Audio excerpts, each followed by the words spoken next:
arsonist has oddly shaped feet. It's okay. It's okay. Don't get flustered.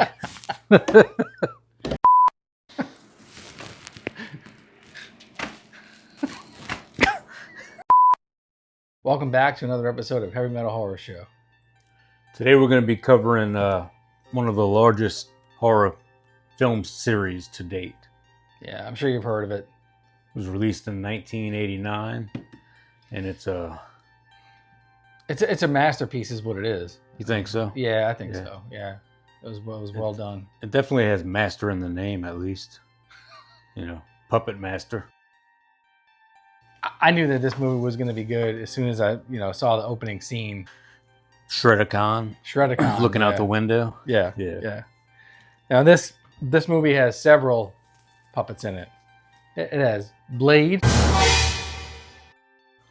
Pinhead, Leech Woman, and that's as amazing as it sounds,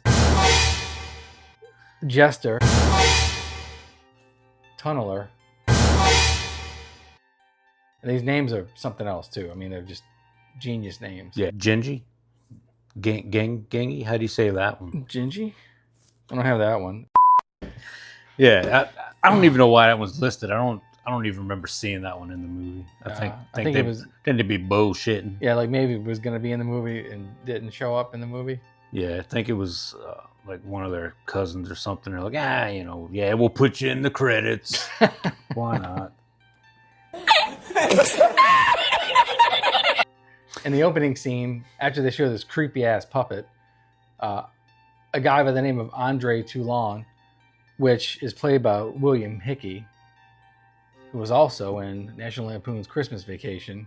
Oh yeah, that's who that. I knew he looked familiar. Yeah. Damn. The blessing. Yeah. The blessing. Is that guy? Yeah, that's him. Okay. So he's actually the original puppet master. Yeah. I wonder if he's related to Kenny Hickey. We should find out. That would be awesome. Yeah. I messaged Kenny, but he won't answer, so whatever. Damn it. Who cares? Who cares? I don't care. No one cares about me. But this took place in like 1939, right? And in the opening scene, the puppet Shredacon is warning him that the Nazis are on the way to take them away. I know they're coming. Here, Toulon.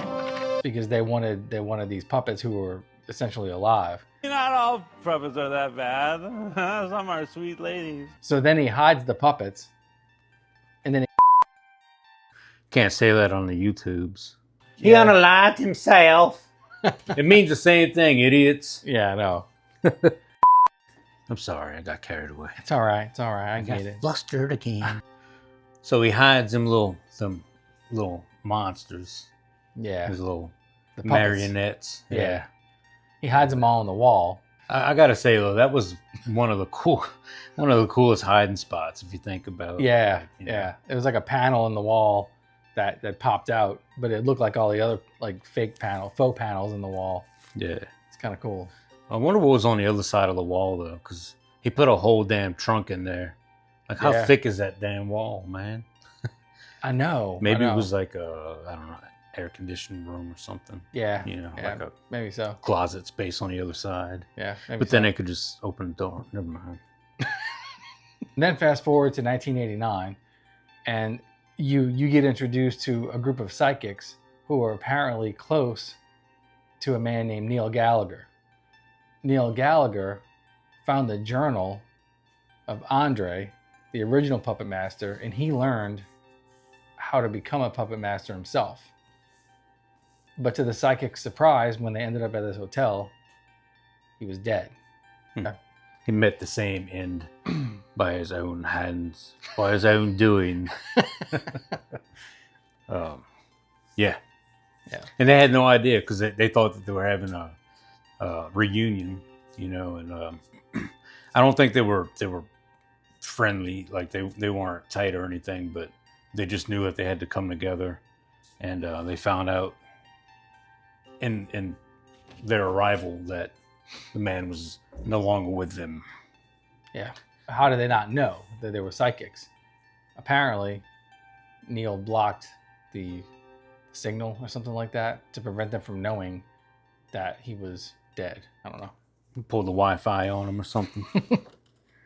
Yeah, but you have this group of Muppets. Wait.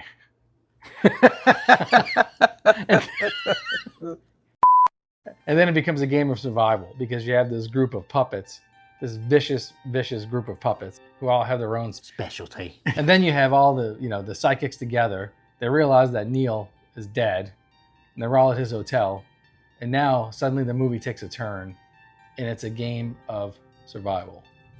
You have all these really evil puppets trying to kill him, and it's a lot of stop animation.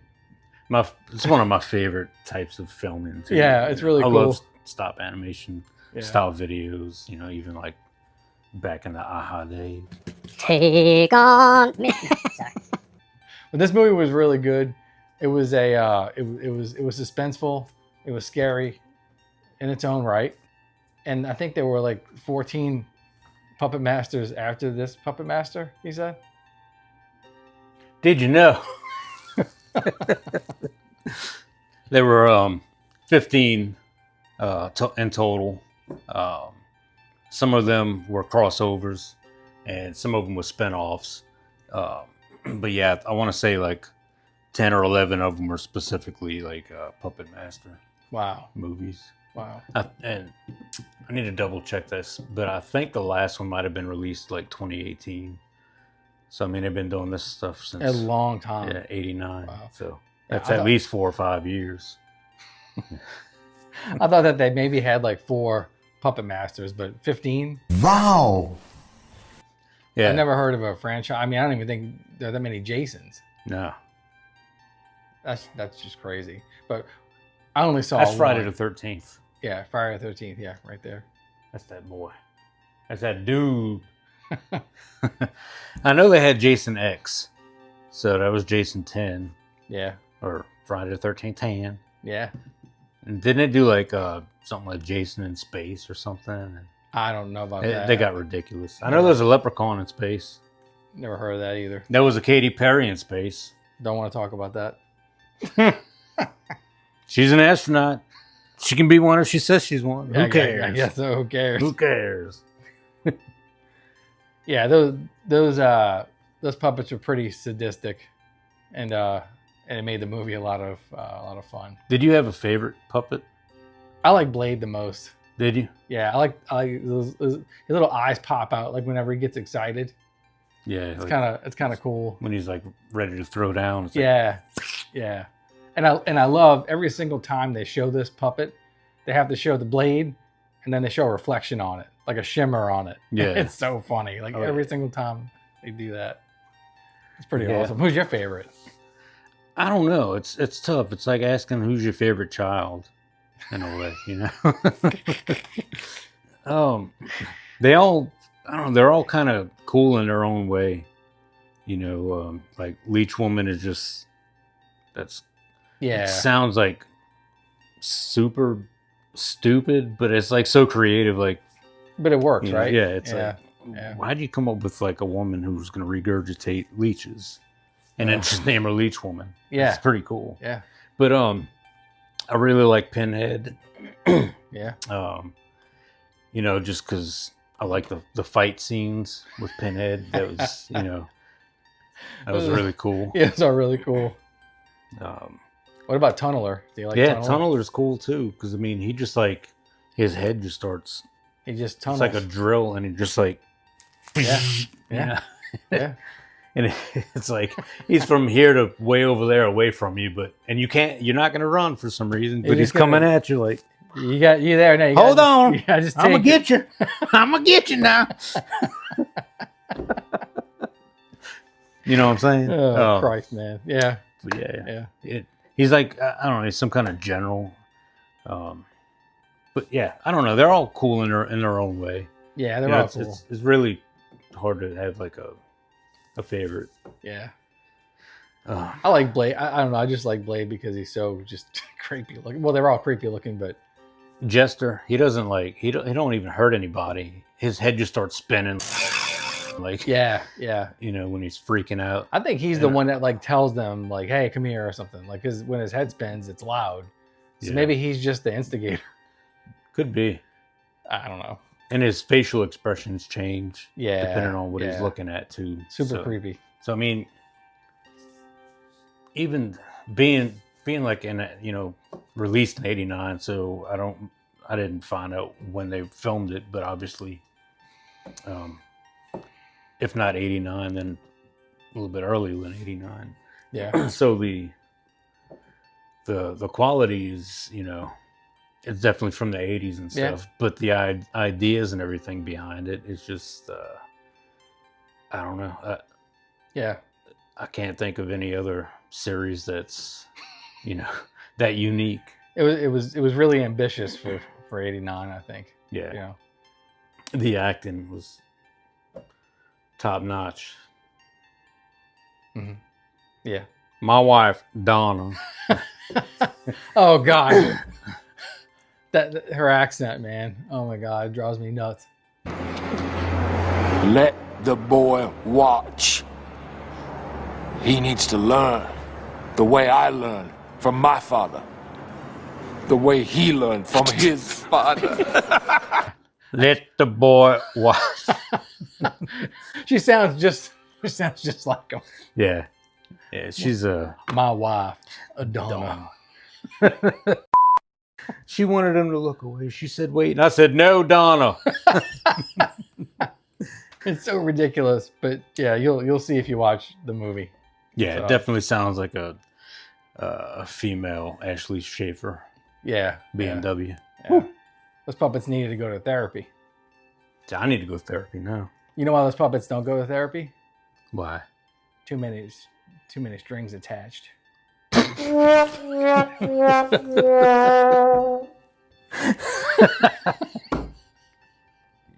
No, sorry.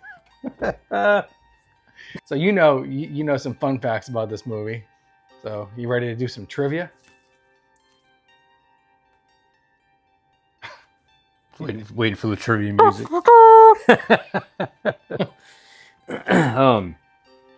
So this movie was released, obviously we've said it a couple of times, in '89, but it went straight to VHS because the writers decided that it would be more financially stable. It would make more sense financially. Yeah. So yeah, they decided to go straight to VHS with this because it would make more sense financially. It ended up being, it went over very well. You know, people loved the damn movie. It ended up being a cult following. Yeah. So it did very well, like way better than expected. Did you know that Full Moon Productions got together with a gaming company and decided to make like an actual game, a video game for Puppet Master? It was released in March of 2023 on Steam. I did not know that. So, I'd love to see what it looks like. yeah, me too. I'd love to play it. I haven't played it, surprisingly. I would be Blade. We would do battle. Yeah? I would be Tunnel. Oh, God. You can come over here with your little knife. But I'm a juggy. Bam! Like a damn rhino. Like a rhino. On little steroids. Damn. We already discussed it's got the most horror sequels like to date out of any movie. So that's insane. Again, it's got up to 15, including the spinoffs and whatnot. Wow. Emphasis on the H. Whatnot. Did you know? Some of the scenes were shot using dwarf actors. One in particular was a woman dwarf actor named Cindy Sorensen, and they used her for Pinhead. Yeah, for his hands. Yeah, you know, the punching scenes. Those were real hands. So that was pretty cool. You know, and that scene is funny as hell. It's epic. It's epic. Yeah. poor guy just getting pummeled.